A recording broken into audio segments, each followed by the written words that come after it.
Hello everyone, welcome to EduTap. So in today's session we are going to discuss about a very important topic, that is we are going to discuss about the swaps. In the previous sessions we have already discussed about the other types of derivatives, that is we have discussed about the futures and forwards and options, and in today's session we will be discussing about the swaps and the interest rate swaps and the currency swaps.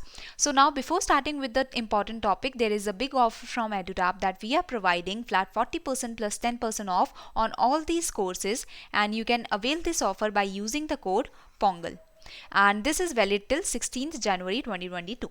So now swap contracts, see, these are a type of derivatives. Swaps are a type of derivatives, that is they are deriving, the contracts are deriving their value from the value of some underlying asset. Okay, from the value of some underlying asset. Here what you are doing, that it is a derivative contract between two parties that involves the exchange of pre-agreed cash flows, or you are exchanging the liabilities. So here it is not like you are doing a underlying asset is the commodity, or it is a share or something. Here you are exchanging the liabilities of two financial instruments, like you have taken a loan and other person has also taken a loan, so you are exchanging those cash flows, those liabilities, or some other cash flows like the interest payments or something. So through a swap, one party promises to make a series of payments. So they are promising that they will be making series of payments, they will be cash flowing in exchange for receiving another set of payments from the second party. So it is like pre-agreed cash flows that they are exchanging, and we will see that what these pre-agreed cash flows are by understanding interest rate swaps. So in this, company A is taking a loan from a bank at a flexible interest rate. It is taking a loan at a flexible interest rate, that is MIBOR plus 2%. MIBOR is the Mumbai interbank offer rate. Okay, so here the what MIBOR is, that is banks, it is the average.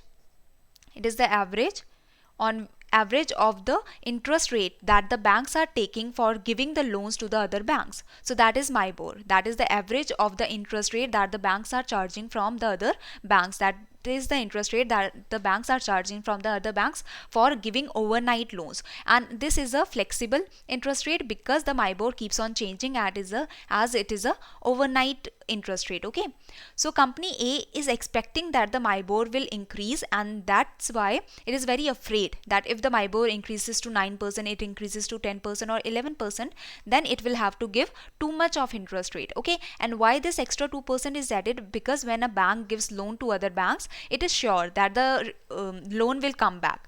But when the bank is giving the loan to the company, so the bank is afraid because there is a higher risk that is involved by giving the loans to the companies or something. So that's why this extra 2% is charged above the MIBOR. So now the second party is company B that has taken a loan from the bank too, and it has taken a fixed exchange rate fixed interest rate, that is the interest rate of 10%. This is the fixed interest rate. Now the company B is expecting that the MIBOR will go down, and it is expecting that if the MIBOR goes down, that is the flexible interest rate will go down, and it is like, why I haven't taken the flexible interest rate? Okay, instead of fixed exchange rate I should have taken the flexible interest rate. So that's why the company B wanted to have a flexible interest rate now, because the company B is expecting that the MIBOR will go down and the company A is expecting that the MIBOR will go up. So now what they will do, they will come into a contract in which the company A will say that I will give 9% on the notional 10 lakhs. They are not changing this 10 lakhs because they have already gotten the money from the banks. They are just exchanging the interest rate. Okay, so company is saying that I will give 9% on the notional 10 lakhs and you give me MIBOR 1% on the notional 10 lakhs. So the B company has gotten the flexible interest rate now, because the company B will have to give company A MIBOR 1% and the company A will be giving company B the 9%, fixed 9%. Okay, so the company A wanted to lessen the risk of the MIBOR. It did not want the flexibility, while the company B wanted the flexibility, and it has gotten the flexibility by setting MIBOR plus 1%. So they have exchanged their they have swapped their, or they have exchanged their pre-agreed cash flows. Okay, MIBOR 2% was the pre-agreed cash flow that the bank one, that the company had to give bank one, and 10% was the pre-agreed cash flow that the company B had to give the bank 2. So they have exchanged it in somehow, and the company B will just be giving 1% extra.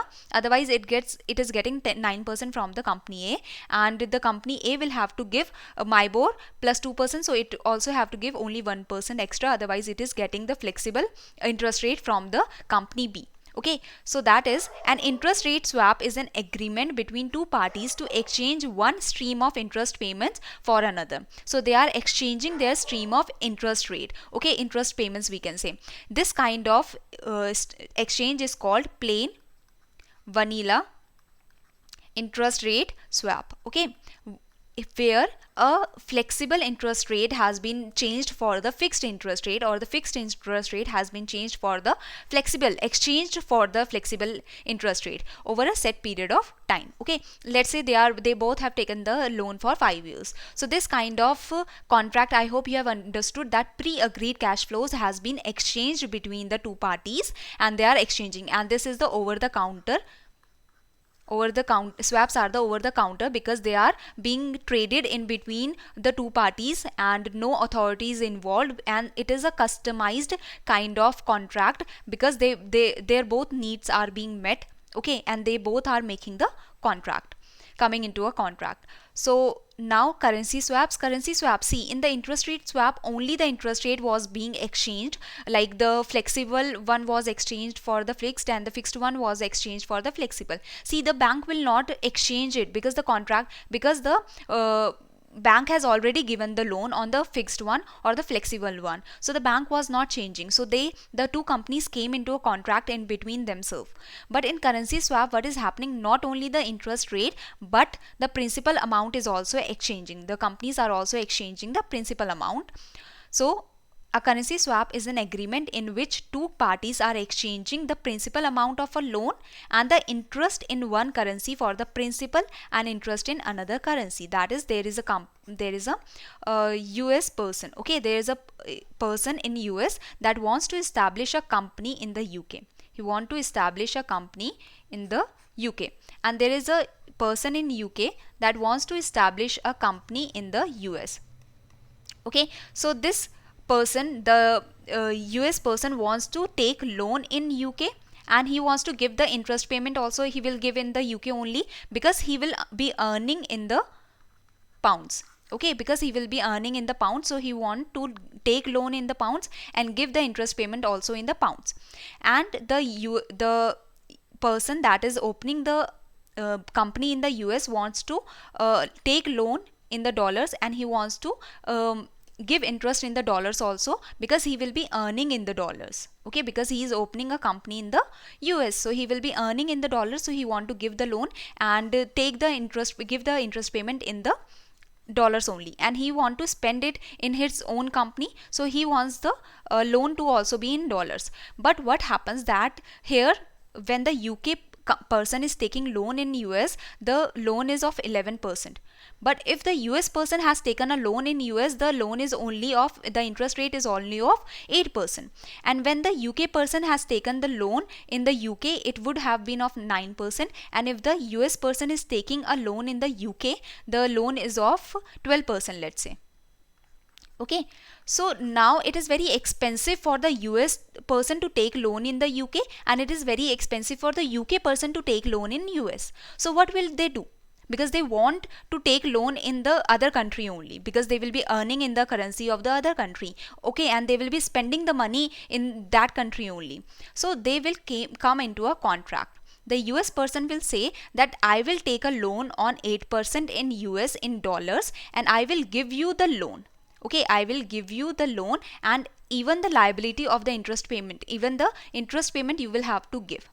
So this money I will give you, and you pay the loan, you pay back the interest payments also, and the UK person will get the loan in in the dollars, and he will pay in the interest rate in the dollars only, and that also at 8%, because this person has taken a loan from the bank and he is just giving the loan to the the UK based company that is going to form the company in the US.